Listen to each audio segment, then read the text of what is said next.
భావ వైవిధ్యం, భిన్నత్వంలో ఏకత్వం, ఏకత్వంలో భిన్నత్వం అనే ఈ రెండు సమాజంలో సహజంగా ఉండేవే. ఎందుకంటే అందరూ ఒకేలా ఆలోచించరు, అందరి భావాలు ఒకేలా ఉండవు గనక. పుర్రెకో బుద్ధి, జిహ్వకో రుచి.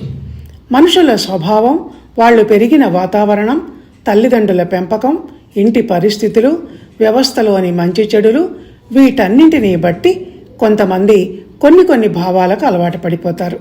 ఎందుకంటే ఎవరి అభిప్రాయాలు వారివి, ఎవరి భావాలు వారివి, ఏ తరం అనుభవాలు ఆ తరంవి కనుక. అంతేకాక వయసు పెరుగుతున్న కొద్దీ అంతవరకు పెట్టుకున్న వాదనలు, నమ్మిన సిద్ధాంతాలలో ఒక్కోసారి మార్పు కూడా రావచ్చు. ఈ విషయం అలా ఉంచితే మనుషుల్లో భావ వైవిధ్యం అనేది తప్పనిసరి గనుక అంగీకరింపక తప్పనిదైనా అవి ఎదుటి వ్యక్తికి, సమాజానికి హాని కలిగించేవి అయితే మాత్రం చాలా ప్రమాదకరం. కాలం ఎంత మారుతూ ముందుకు వెళుతున్నా కొంతమంది ఇంకా బూజుపట్టిన పాత భావాలని పట్టుకుని వేళ్లాడుతూ ఉంటారు.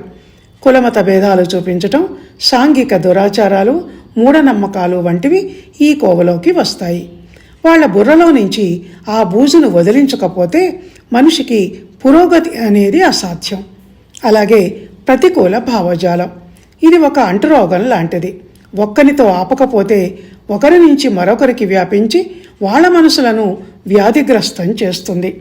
ఉదాహరణకు, స్వేచ్ఛకు అర్థం తెలియకుండా స్వేచ్ఛ గురించి మాట్లాడేవాళ్ళు ఎవరు ఎలా అయినా, ఎంత అసభ్యంగానైనా తిరగొచ్చునని, ఎన్ని పెళ్లిళ్ళైనా చేసుకోవచ్చని బహిరంగ స్పీచ్లు ఇచ్చి మన వివాహ, కుటుంబ వ్యవస్థలను భ్రష్టు పట్టిస్తారు. ఎదుటి వాళ్ల మతం గురించి, దేవుళ్ల గురించి విషప్రచారం చేసి మత మార్పిడులు చేయించాలని చూసేవారు సమాజంలోని ఆధ్యాత్మిక వాతావరణాన్ని కలుషితం చేస్తారు. తీవ్రవాద భావజాలంతో ఏర్పడిన మార్క్సిజం, మతమౌఢ్యం వల్ల ఏర్పడిన టెర్రరిజం వంటివైతే ఇక దేశ భవిష్యత్తుకే గొడ్డలి పెట్టు.